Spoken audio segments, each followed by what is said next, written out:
প্ৰথম কথা আজি একচুৱেলি মইতো আজি প্ৰতিবাদৰ কাৰণে আহিছিলোঁ, কিন্তু ই যিহেতু প্ৰথম দিন মোৰ লগত থাকিলে সেইকাৰণে আজি প্ৰতিবাদটো নহ'ব। মই গোটেই মানে মোৰ হাতীয়াৰ পত্ৰ বনাই আনিছিলোঁ কিন্তু যিহেতু ই মোৰ লগত আহিলে গতিকে আজিৰ পৰা নহয় কাইলৈৰ পৰা ষ্টাৰ্ট হ'ব। সাংঘাতিক ধৰণে গোটেই অসমবাসী ৰাইজ বিপদত পৰিছে, বিপদত মানে মহা বিপদত পৰিছে।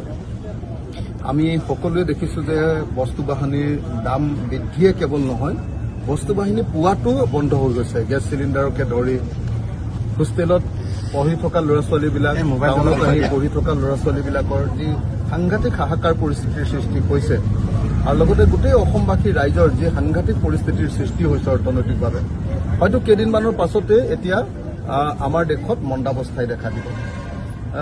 গতিকে যিহেতু মন্দাৱস্থাই দেখা দিব, গতিকে মানুহৰ অৱস্থা হাহাকাৰ। গতিকে এইবাৰৰ মোৰ প্ৰথম বিষয়টোৱে হ'ব UCC আনক অন্য কিবা আনক, যে কেনেকৈ এই সংকটৰ সময়ত অসমৰ মানুহক সকাহ দিব পাৰি, তাৰ কাৰণে এইবাৰ বিধানসভাই কি সিদ্ধান্ত ল'ব। চৰকাৰে ব্যয় সংকোচনৰ কথা কৈছে।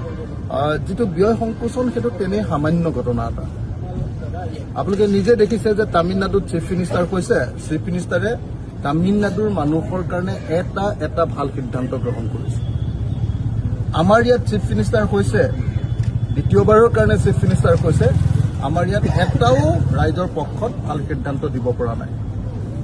আমাৰ ইয়াত শপত গ্ৰহণ কৰিছে 40খন আপোনাৰ চাৰ্টাৰ্ড ফ্লাইট লৈ, হাজাৰ হাজাৰ গাড়ী লৈ মানুহৰ বিপদৰ সময়ত। আৰু আমি নিজে দেখিছোঁ যে তামিলনাডুত যেতিয়া শপত গ্ৰহণ কৰিছে সেই ধৰণৰ হুলস্থুলটো নাই। আৰু এটাকে চাওকচোন, আপুনি আটাইতকৈ ডাঙৰ সংকটৰ সময়ত বিজুলীটো ফ্ৰী দিছে, আটাইতকৈ ডাঙৰ সংকটৰ সময়ত 3000 টকাকৈ মহিলাবিলাকক দিয়াৰ ব্যৱস্থা গ্ৰহণ কৰিছে তামিলনাডু চৰকাৰে। আটাইতকৈ সংকটৰ সময়খিনিত তামিলনাডু চৰকাৰে যি সময়ত নীট পৰীক্ষা নালাগে, আমি ষ্টেটে নিজেই মেডিকেল পৰীক্ষা পাতে, এনেকুৱা ধৰণৰ ফেডাৰেল ৰাজ্যৰ অধিকাৰৰ কথা কৈছে, সেই সময়ত আমি কি কৰিছোঁ, আমাৰ চৰকাৰখনে প্ৰথমতে তেল মাৰিবৰ কাৰণে, চৰকাৰক তেল মাৰিবৰ কাৰণে, নাগপুৰক তেল মাৰিবৰ কাৰণে, দিল্লীক তেল মাৰিবৰ কাৰণে UCC আনিছোঁ। এতিয়া UCC অনাৰ সময় নে এই সময়ত মানুহক অৰ্থনৈতিকভাৱে সকাহ দিয়াৰ সময়? গতিকে এইটোৱে প্ৰমাণ কৰিছে যে আমাৰ চৰকাৰখন ৰাইজৰ প্ৰতি দায়বদ্ধ নহয়, আমাৰ চৰকাৰখন হ'ল এই হিন্দু মুছলমানৰ যি ৰাজনীতি RSS আৰু বিজেপিৰ, সেই ৰাজনীতিত তেল মাৰি নিজৰ আসনখন দৃঢ় কৰাৰ পক্ষত। গতিকে UCC দিশটো মই সেইধৰণে চাওঁ। আমাক লাগে যি সময়ত এতিয়া মূল্যবৃদ্ধি ৰোধ কৰাৰ ব্যৱস্থা, সেই সময়ত UCC অনাটোৰ কথা নাই। যদি UCC আনিবই লাগে দুদিন পিছত আনক। মানে এটা প্ৰসংগ, আজি অধিৱেশনৰ প্ৰথম দিন কংগ্ৰেছে গৌৰৱ গগৈ এতিয়ালৈকে দলপতি ঠিক কৰি দিব নোৱাৰিলে, তেওঁলোকে আজি দলপতিবিহীনভাৱে আজি কংগ্ৰেছক বহুত সমালোচনা কৰি থাকো, আজি নকৰো আৰু প্ৰথম দিন। দলপতি নোহোৱাকে আজি সোমাব, দলপতি নোহোৱাকে হলে ভাল আছিলে। চাওচোন, গৈ পামগে নহয় এতিয়া, হ'বও পাৰে। কালি ৰাতি হৈছে বুলি শুনিছো মই, মিটিং হোৱাই নাই বুলি গধূলিহে হ'ব।